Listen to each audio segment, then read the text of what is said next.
श्री राम जय राम जय जय राम श्री राम जय राम जय जय राम श्री राम जय राम जय जय राम।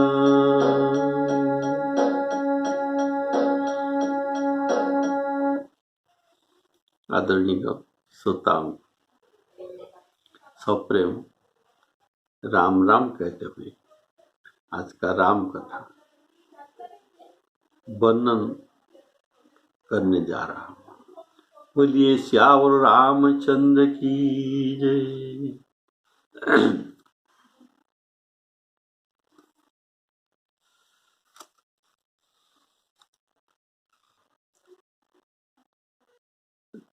कैकेयी माता ने राम जी को भरत की राज्याभिषेक के बारे में बताया और राम को वन जाने के लिए बताया। तो राम जी बड़ा खुश हो गए। ये कहते हैं, हे जननी, वही ये पुत्र अत्यंत बड़ा भागी होता है जो पिता माता के वचनों को अनुराग के सहित पालन करता है। माता और पिता को संतुष्ट करने वाला ऐसा संतान, ऐसा पुत्र जगत में दुर्लभ है। देखो माता, आपने जो वन जाने के लिए मुझे कहा, ये मुझे बहुत अच्छा लगा। कारण वन में मुनिगणों के साथ सत्संग मिलेगा और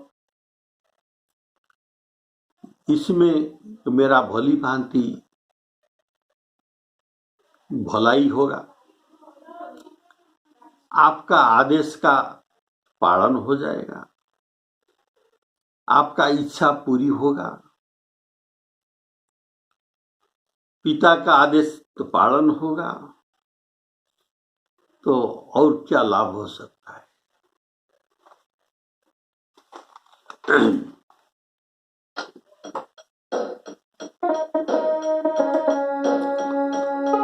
सुनु जननी सोई सुत बड़ भागी, जो पितु मातु बचन अनुरागी। जो पितु मातु बचन अनुरागी, तनय मातु पितु तोष निहारा। दुर्लभ जननी विदित संसार। मुनिगण मिलेनु विषेखी बन, सबहि भांति हित मोर। तेहि महु पितु आयसु बहुरी,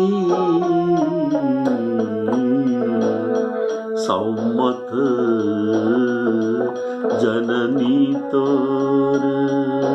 श्री राम जय राम जय जय राम।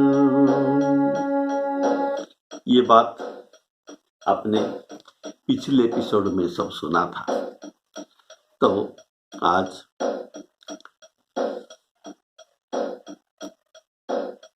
राम जी कहते हैं, मेरा प्राण प्रिय भरत, मेरा प्राण प्रिय भरत राजा राज्य पाएगा, राजा होगा। इससे बड़ी आनंद की बात मुझे और तो कौन होगा। यह सारी बातों को देखकर यह प्रतीत होता है कि आज विधाता सब प्रकार से मुझे सन्मुख है, अर्थात मुझे अनुकूल है। यदि ऐसे काम के लिए भी मैं वन को न जाऊंगा तो मूर्खों की समाज में सबसे पहले मेरी गिनती ही करना चाहिए। अर्थात मुझे आपके प्रसाद से धर्म अर्थ काम मोक्ष ये चतुर्वर्ग फल प्राप्ति हो रहा है। धर्म कैसे सुनिए, पितु आय सुसव धर्म कटिका, पिता का आदेश पालन करना, ये सब धर्म से श्रेष्ठ है। और काम सम्मति जननी, तो तेरा कामना भी पूर्ण हो जाएगा। और अर्थ लाभ तो कैसे होगा। भरत एक विशेष अर्थनीतिज्ञ है, इकोनॉमिस्ट। तो ये 14 वर्ष अगर राज्य शासन में रहेगा तो राजकोष बहुत गुण बढ़ जाएगा, लगभग वह 10 गुना तो बढ़ेगा। और वानर राज सुग्रीव और राक्षसों के राजा विभीषण आदि सब, ये सब अयोध्या के अधीन होंगे। बोलिए सियावर रामचंद्र की। और मोक्ष कैसे मिलेगा। मुनिगण मिलन विषेखी वन, वन में मुनिगणों के साथ मिलन होगा, अर्थात सत्संग प्राप्त होगा। तो ये सत्संग प्राप्त होना इतना सहज बात नहीं है, इसके लिए बहुत बड़ा भाग चाहिए। बड़े भाग पाइय सतसंगा, बिनहि प्रयास होई भव भंगा। तात स्वर्ग अपवर्ग सुख धरि अतुल एक अंग, तुलनता ही सकल मिली जो सुख लभ सतसंग। तो इन चारों फल से अगर किसी को एक प्राप्त होता है तो ये भाग्यवान माना जाता है। लेकिन मुझे यह सब चारों से 4 फल प्राप्त होगा,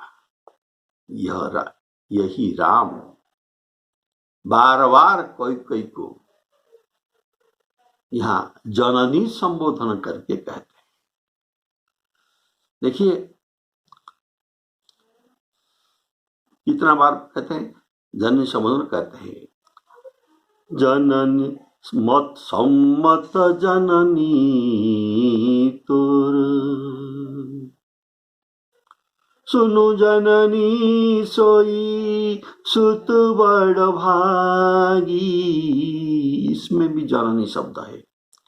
और दुर्लभ जननी सकल संसार, एक ही प्रसंग में इसे बार बार जननी कहने का कुछ तात्पर्य ही होगा। इसीलिए गोस्वामी जी ने बार बार यहाँ जननी शब्द का प्रयोग किया है। जननी का अर्थ क्या है, जो जन्म देता है उसे जननी कहा जाता है। तो माता तो सभी को कहते हैं, आइए माता, जाइए माता, माता जी क्या है, ये सब को माता जी का संबोधन किया जाता है। लेकिन जननी संबोधन जो जन्म दिया है उसी को ही बोलना चाहिए। बोलिए श्यावर रामचंद्र की। तो कोई तो किसका जननी है?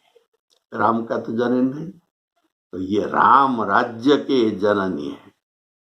ये राम राज्य को जन्म देने वाली जननी है। बोलिए सियावर रामचंद्र की जय। और अभी से, यहां से ही कैकेयी राम राज्य के जननी कहलाएंगे। जिन राम जी के अपने ही घर में कुबुद्धि मंथरा निवास करती है, अपने घर को ये सजाड़ा नहीं, अभी ये सजाड़े हैं, तो ये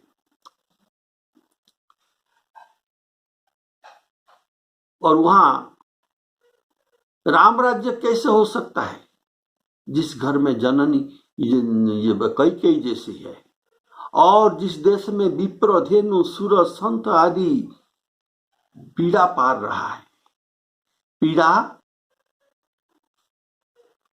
तो पा रहे हैं, उसी में तो राम राज्य नहीं हो सकता।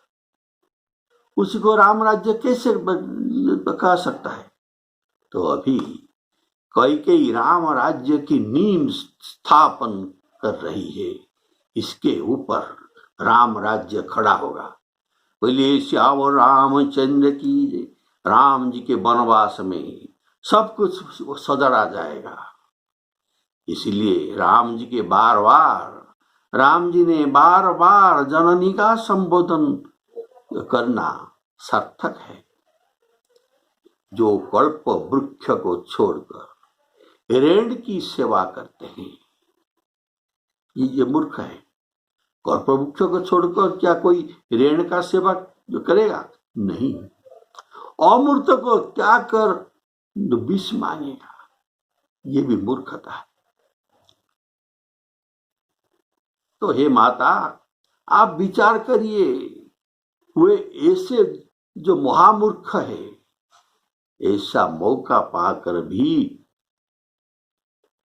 ये सुजग नहीं छोड़ेगा, तो मैं कैसे बन जाने का सुजग छोड़ सकता हूं? अभी राज्य ग्रहण रेंड वृक्ष के सेवा के जैसे राम जी का राज्य ग्रहण करना, ये रेंड वृक्ष का सेवा है। और वन को जाने, ये कल्प वृक्ष का सेवा है। तो किसका करना चाहिए? कल्प वृक्ष के सेवा से भी अधिक है जो वन जाने में जितना लाभ होता है। तो वन जाने में धर्म, अर्थ, काम, मोक्ष, ये चारों फल तो मिलेगा, लेकिन कल्प वृक्ष चारों फल नहीं दे सकते, ये 3 फल दे सकते, धर्म, अर्थ, काम, ये मोक्ष नहीं दे सकते। इसीलिए ये कल्प वृक्ष से भी अधिक फल उनको मिलेगा। माता पिता के आज्ञा पालन करने में जो सुख मिलता है, ये क्या कल्प वृक्ष दे सकता है? नहीं दे सकता। करने वालों को ही मिलता है माता पिता की आज्ञा पालन करने में जो सुख है। तो माता, आप ठीक विचार करके नहीं बोलते। राम जी बोलते हैं, हे माता, आप ठीक विचार करके नहीं बोलते। तो कैकेयी आश्चर्य हुए, क्या हुआ? अभी तो सब ठीक ठीक था, अभी क्या विचार हो गया? ये बोले कि इसलिए कहते हैं कि आपने जो कहा, सकहु तो आय सुधरहु सिर, मीटिहि सकल कलेशु। अगर आप कर सके तो सब क्लेश मिट जाएगा। ऐसा क्यों कहा?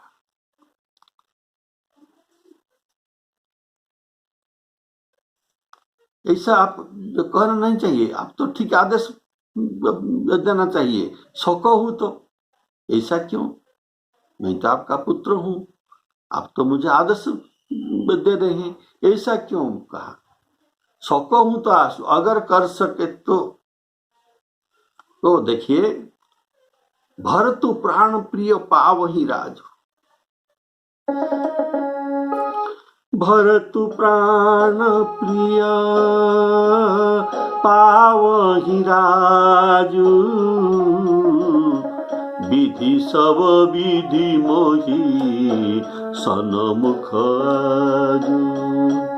जो न जाओ वन ऐसे ही काजा, प्रथम गणिय मोहि मूढ़ समाज। से वही अरण्य कल्पतरु त्यागी, परिहरि अमृत लेहि विष मागी। तेउ न पाइयस समऊ चुकाही, देखु विचारी मातु मन मानी। राम जी कहते हैं, हे माता, मुझे एक ही दुख विशेष रूप से हो रहा है। तो पूछे कौन सा दुख? वो महाराज को व्याकुल देखकर मुझे दुख हो रहा है। इसी थोड़ी सी बात के लिए इतना दुख? अरे मैं तो वन को जा रहा है, मुझे इतना लाभ है, इतना थोड़ी सी बात। राम जी, राम वन को जाना, ये इतना थोड़ी सी बात के लिए इतना बड़ा दुख? तो हे माता, मुझे इस बात पर विश्वास नहीं होता, क्योंकि महाराज तो बड़े ही धीर और समझदार है और गुणों के अथाह समुद्र है। इसलिए अवश्य ही मोही कोई बड़ा अपराध हो गया है, जिसके कारण महाराज मुझसे कछु नहीं कहते हैं। माता, अगर तुझे पता हो तो तुम्हें मेरे सौगंध मुझे सच सच बताइए। बोलिए श्यावर रामचंद्र की जय। अम्ब एक दुख मोहि विषेखी, निपट विकल नर नायक देखी। थोरे ही बात पिता ही दुख भारी, होती प्रतीति न मोहि महतारी। राउ धीर गुण उदधि उदधि अभागी,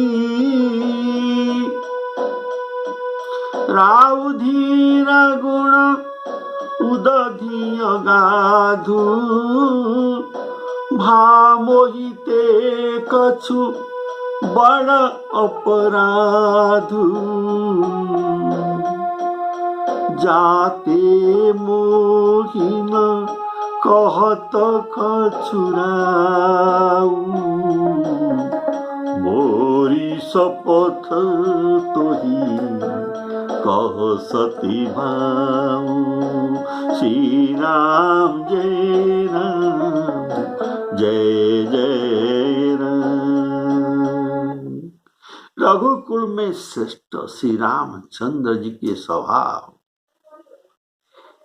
ये स्वभाव जन्म से ही सीधा है, अर्थात स्वभाव से ही सीधे है, वचन में सीधे है, और दुर्बुद्धि कैकेयी तेरी ही तो करके जान रहे। राम जी के वचन को कैकेयी टेढ़ी मान रहे हैं, इनका विपरीत अर्थ लगाते हैं। जैसे जड़ समान है, लेकिन इनके अंदर जो जोक चलता है, इनका चाली टेढ़ी होता है।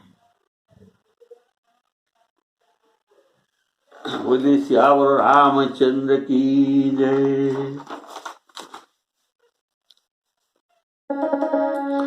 सहज सरल रघुवर बचन, कुमति कुटिल करि जान। चलई जो कजल वक्र गति, यद्यपि सलिल समान। कुमति कुटिल करि जान, इसमें ये कुटिलता का आरोप करते हैं। कई राम जी से इतना सरल स्वभाव से सरल को उनके ऊपर जो कुटिलता का आरोप करती है, अर्थात जल में कोई, इसीलिए ये जोक का उदाहरण यहाँ दिया गया। कैसे ना, जल में कोई दोष नहीं, ये समान है, लेकिन जोक से ही दोष है। इनका चाली में टेढ़ापन है। तो ये जल पर ये दोषारोप करते हैं कि ये टेढ़ापन जल में ही है। ऐसे कई राम जी पर ये टेढ़ापन का आरोप करते हैं, दोष। बोलिए सियावर रामचंद्र की। तो कैसे राम जी कई वो सोचते हैं, राम को बन जाने के लिए मुझे विश्वास नहीं था, लेकिन उनको ये कहने पर ये इतना खुश हो रहे हैं। ये असली में खुश रहे हैं या नकली में खुश रहे हैं? तो ये कहते हैं मुझे इतना बड़ा लाभ मिल रहा है, ऐसा राम क्यों कहा? इसमें इनका क्या चाल है? अर्थात इनका चाल में समझ गया।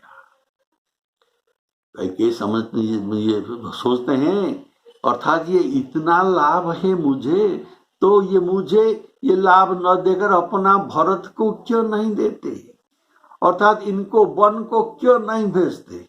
ये इसका ये विपरीत अर्थ निकाला। बोलिए श्याम रामचंद्र की।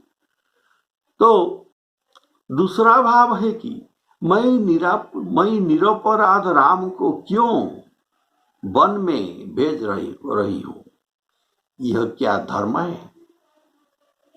लेकिन इनका तो ये जो कुबुद्धि है, ये कुबुद्धि उत्तर देते हैं ये धर्म है।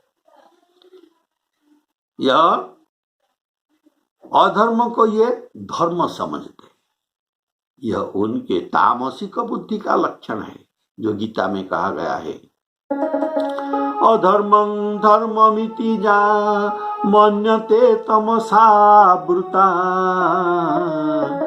सर्वार्थान विपरीतांश्च बुद्धि सा पार्थ तामसी। अर्थात जो अपना गति को वक्र गति न समझकर जड़ पर वक्र गति का दोष आरोप करता है।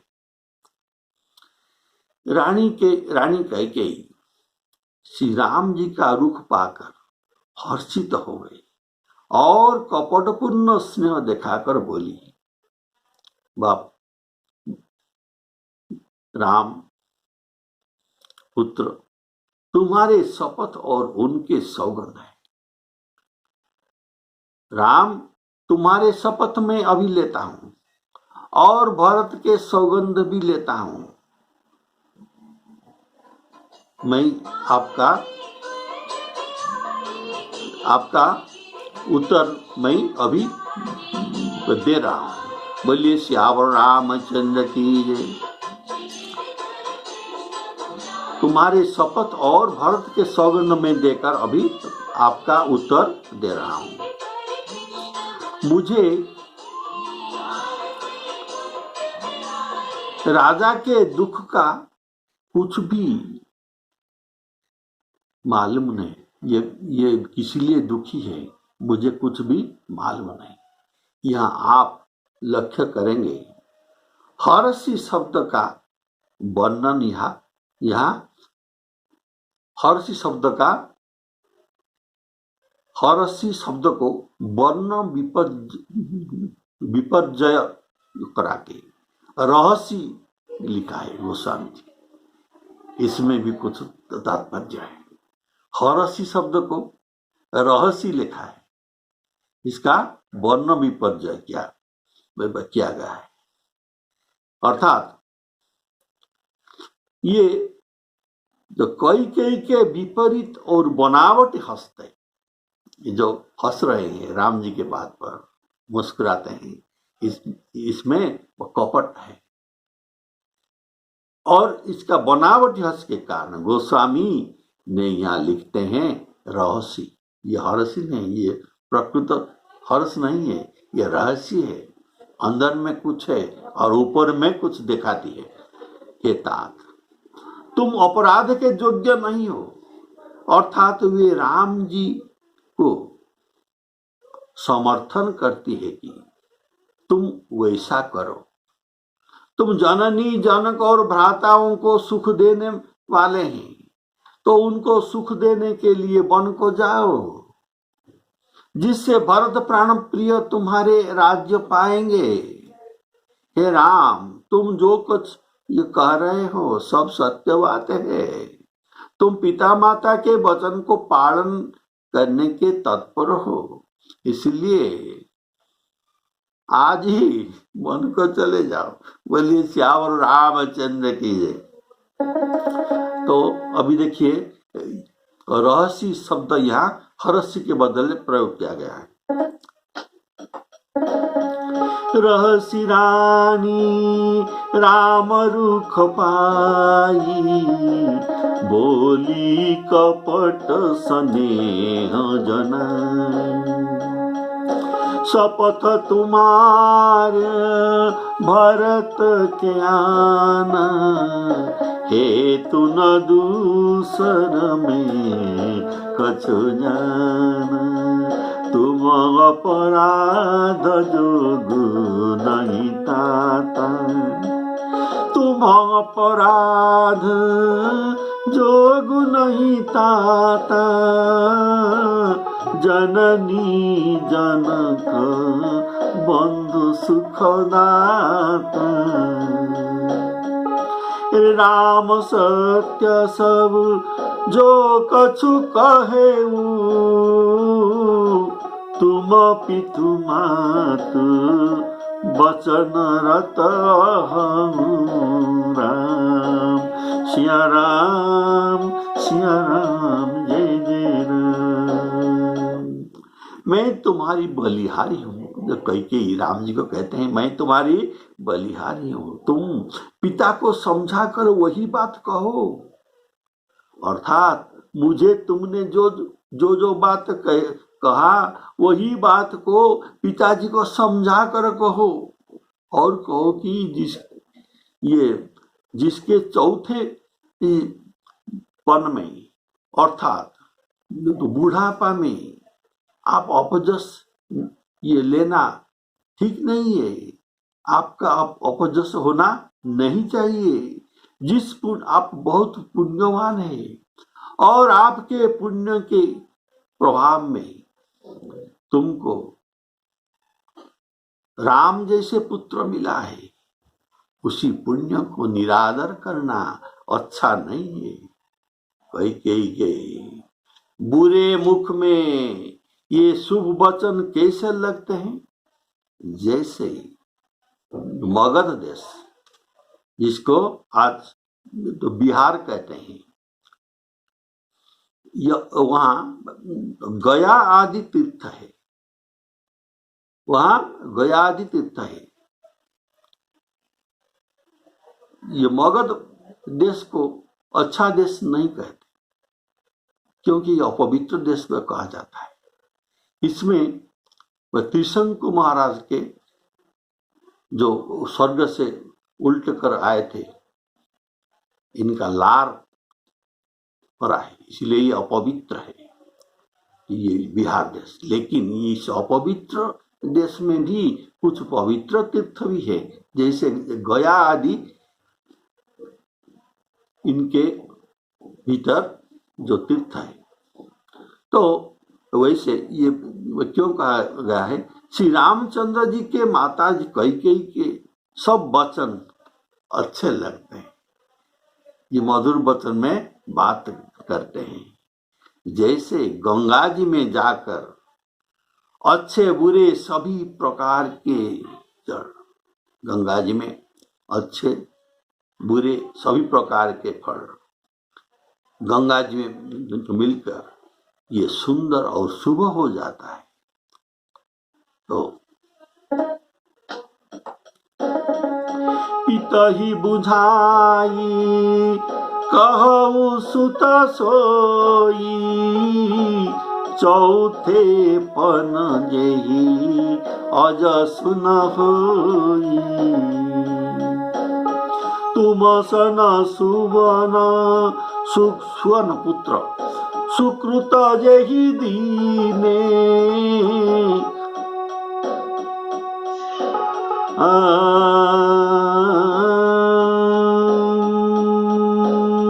उचित नता सुनिरादर कीने।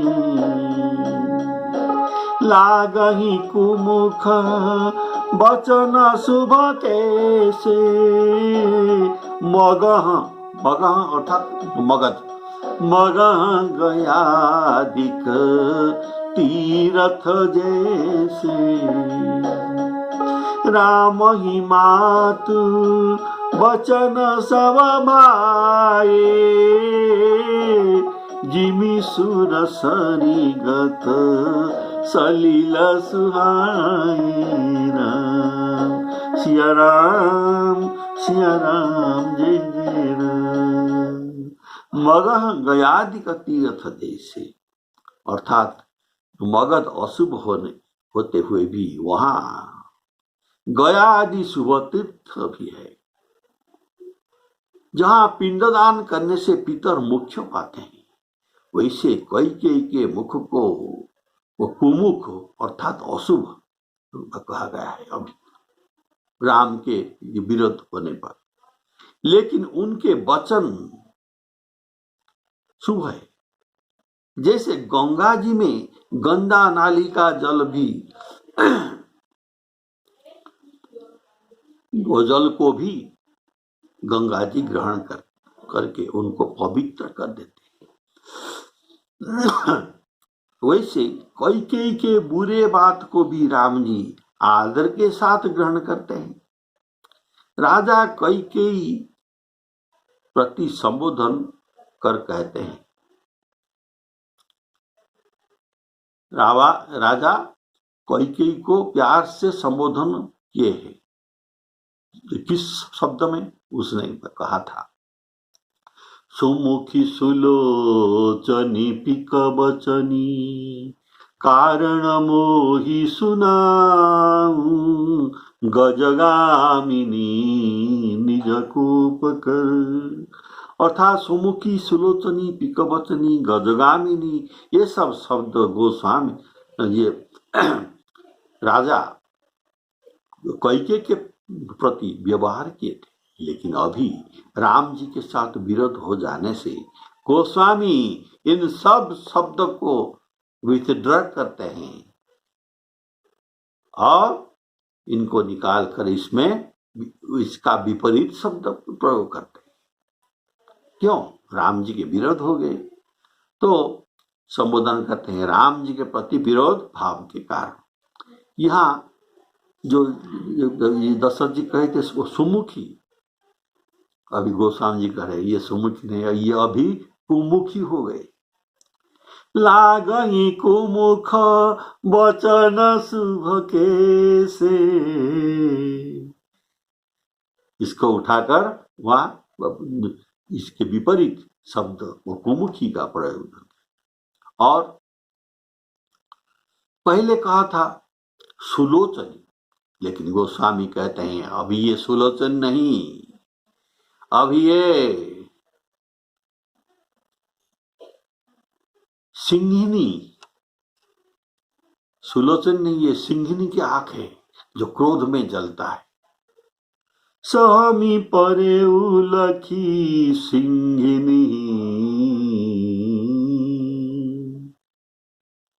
तो इनका सुलोचनी के बदल में सिंघनी का आंख लगा दी, और आंखें सिंघनी जो क्रोध का चिन्ह है, आंखें।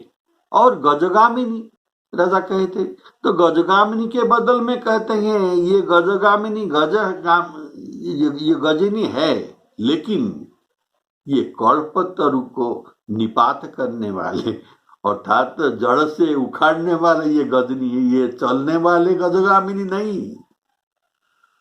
गजगामिनी के बदल में ये जो कहते हैं करिनी कलपतरु, करिनी हथिनी, करिनी कलपतरु मनहु निपाता। इसलिए चाली में गजगामिनी अब न रह गए। कल्प वृक्ष के पेड़ को ये हथिनी उखाड़ने वाले हैं। बोलिए श्याम रामचंद्र की। गौड़ पुराण में वर्णित है कि गया में 4 तीर्थ है। इसमें पहला नंबर है गया, जहां फल्गु नदी में पितृ श्राद्ध किया जाता है। द्वितीय तीर्थ स्थान है राजगृही। राजगृही जहां जो पुरुषोत्तम मास में कल्पवास किया जाता है, वही पितृश्राद्ध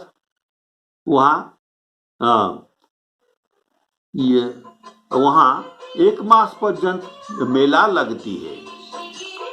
तीसरा तीर्थ स्थान है तपोवन, और चौथा तीर्थ स्थान है जो पुनपुना नदी। क्या नदी? जो पुनपुना नदी। यहां भी पितृश्राद्ध किया जाता है, और पितृश्राद्ध करने पर पुनः पुनः, पुनपुना माने पुनः पुनः अर्थात बारंबार पाप निकलता जा रहा है। पाप तो बह जाती है, वहां श्राद्ध करने पर बारंबार पाप निकल जाता है। ऐसे बोलिए श्यावर रामचंद्र की। ऐसे जैसे